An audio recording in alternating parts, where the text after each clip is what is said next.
কিসের টাকা নিচ্ছেন? কে করে দিতে চাইছিল?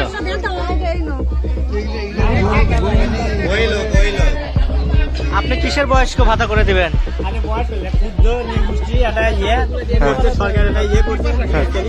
সে কাগজ কো বগুড়ায় দাড়িপাল্লা প্রতীকে ভোট দেওয়ার শর্তে নগদ টাকা ও বয়স্ক ভাতার কার্ড বিতরণের অভিযোগে এক ব্যক্তিকে আটক করেছে পুলিশ। অভিযোগ, তিনি জামায়াতে ইসলামের কর্মী। আটককৃত ব্যক্তি সংখ্যালঘু নারীদের টার্গেট করে এই প্রলোভন দেখাচ্ছিলেন বলে দাবি স্থানীয়দের। মানে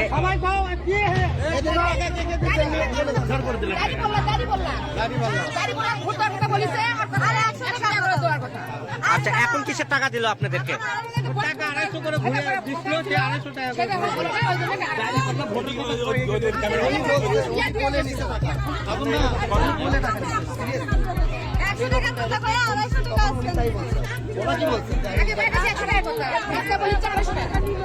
ভোটের বিনিময়ে নগদ অর্থ আর সরকারি ভাতার কার্ড, এমন প্রলোভনের ফাঁদ পাতার অভিযোগে বগুড়া সদরের ইসলামপুর থেকে আটক করা হয়েছে মোকসেদ আলী নামের এক ব্যক্তিকে।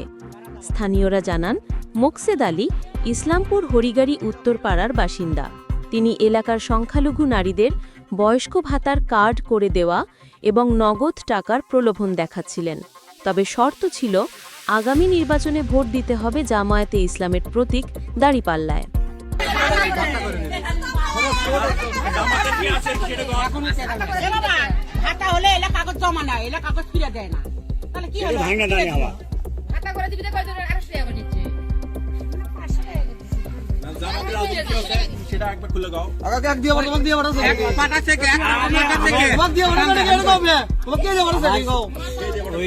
দাদারাও জানে, বুঝছে, শিশির দাদাও জানে,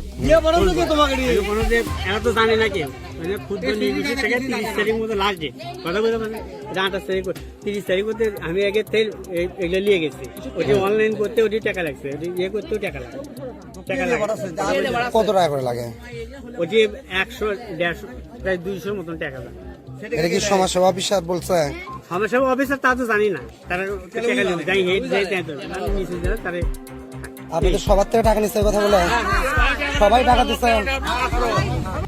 সন্দেহজনক লেনদেনের সময় স্থানীয়রা তাকে আটক করে জাতীয় জরুরি সেবা 999-এ ফোন দেন।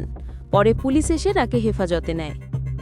বগুড়া সদর থানার পরিদর্শক তদন্ত মাহফুজ আলম জানান, সন্দেহজনক লেনদেন হচ্ছে এমন অভিযোগে স্থানীয়রা আটক করে 999-এ ফোন করেন।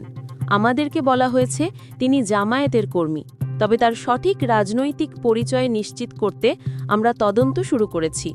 তিনি এখন থানায় আছেন, আইনগত ব্যবস্থা প্রক্রিয়াধীন।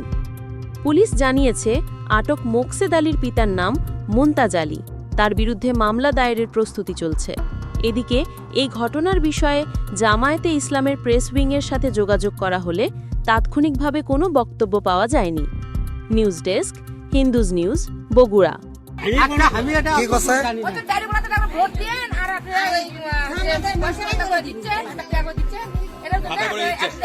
জামাতে ভোট দিয়ে পাতা করে দিচ্ছে।